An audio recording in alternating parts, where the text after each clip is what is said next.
State. The last election that was held in Nigeria held in its own stronghold in Kwara State. It lost in one of the strongest zones in Kwara State. In Ekiti State, the APC won. The last strong elections, well, apart from that, look, voters are not some piece of mathematics that you start allocating just here and there. What is actually quite pleasing, and a lot of people supporting Buhari should be quite happy, is that Saraki is saying the Northeast is going to be in competition. That is the zone where their candidate, Atiku, comes from. Adamawa State is saying is in contention. And we're actually happy that Saraki has moved from saying he will deliver Southwest on lockdown to PDP to now saying they will try in the Southwest.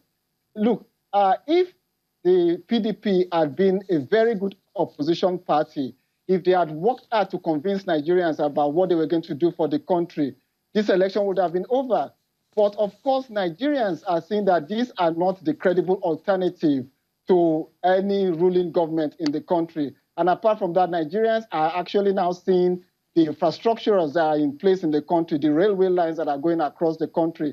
And apart from that, in the Southwest that he's talking about, Senator Saraki failed to tell you that apart from that, there is always what you call the local politics, that the geopolitical politics is going to come into play. And of course, Nigerians are also going to run on the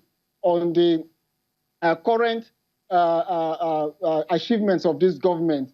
Yes, things are not where this government thought they were going to be, but you cannot deny the fact that a lot has been achieved in the last 3.5 years. We have challenges here and there, but these challenges cannot be handed over to a PDP that has not been able to come out with an alternative roadmap for the future of this country.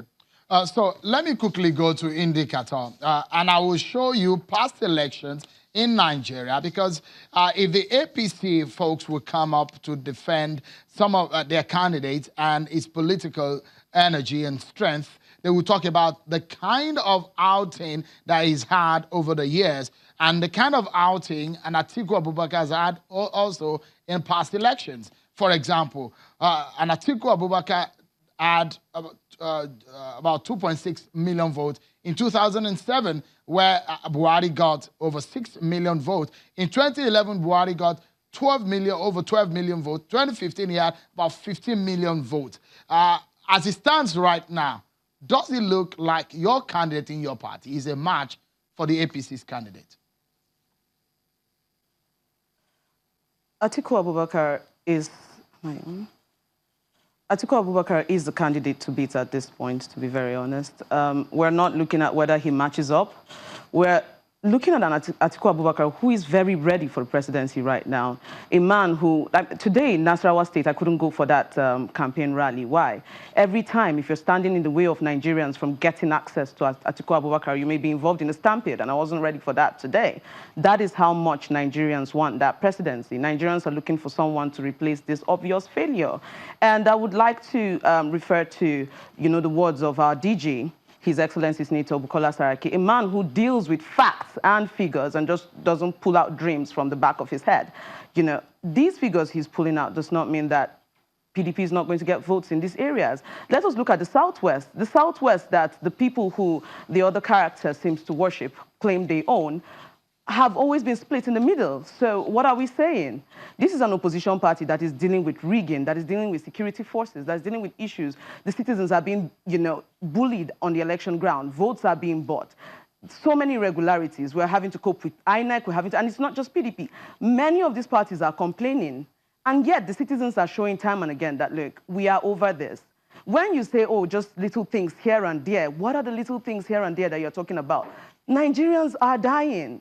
There is poverty in the land. It seems that APC woke up one day and heard the word infrastructure and have been running around since. It seems there was a dream they woke up from, and it's, the exciting word now is infrastructure, infrastructure. They've woken up from the corruption slumber. The truth is Nigerians have moved on, and this is an election. That is a referendum against failure. And what is that failure? That failure is the APC and what the president represents. He has not been able to invoke confidence in the people on any level. His last appearance before the people was the Arise TV interview, in which he was completely incoherent. This is not a man that Nigerians are even having access to. His campaign, he does not run it. He has not been seen with the people as much as people care for. Nothing really. Soldiers are dying. They are not seeing their president at the burial ground. There is no confidence in this this government or in the person heading it. And I do not understand how anyone, would want to play games with that. No one would want to play games with that. All right. The Northeast, people are dying. The numbers, the voters you're talking about there, the numbers are depreciating. They don't have where to sleep. This is what Nigerians care about. Not your talk of, oh, there is local politics and all that. No. Right now, APC is going to face more than PDP at the polls. They are facing the Nigerian people. And I don't think that they understand the gravity of what they are dealing with at the moment. Talking mere politics and being very casual with it, I think is very insulting to the Nigerian people. Kayode, and let me show you, perhaps this may give you an understanding. Oh, you wanted to react to what Indy said about some of the things he said are failures of this government. Those are our words there. But if you look at the registered voters in the country by region, and you look at the permutations of Bukola Saraki there, does it give you some jitters as to the chances of Muhammadu Buhari this time around, perhaps, that the narratives may have changed? Well, you see, the fact of the matter is you would say Nigerians are quite clear about where we're coming from and where we are today. They know that by this time in 2014, you had dollars being distributed across the country. Politics was so monetized that we had that effect on our economy. But today, you see, even people do not even, so in some areas of the country, they are asking questions, are we having elections in 38 days? The records of this government in terms of infrastructure, in terms of trying to tackle the Boko Haram insurgency is clear. We are not where we're meant to be. Under the Jonathan administration, Boko Haram was controlling a vast amount of our territories in this country. But our brave men and women are now giving them a run for their money. And look, the arms scandal that we had under the past administration, we're not going to be able to deal with that in the next 10 years. We're still trying to recover from the corruption that the last administration got us into. As per the numbers, in north-central Nigeria, Benue, Kogi, Kwara, Nasarawa, Niger, and Plateau, on the day of the election, people will look at where they're coming from. They will look at where they are today, and they will vote for Muhammadu Buhari. In the northeastern part of the Nigeria, even Bukola Saraki considered that to himself, that the government of of Muhammadu Buhari is not in any way in a position where it's going to lose the election. In Southeast and South-South, we're making inroads in the Southeast. Yeah. Kayode, let me pause you for a moment. We'll go on a break. But when we come back, Indy and Kayode are still with me on the program, dissecting some of the issues. Well, Bukola Saraki may have his own permutations and projections.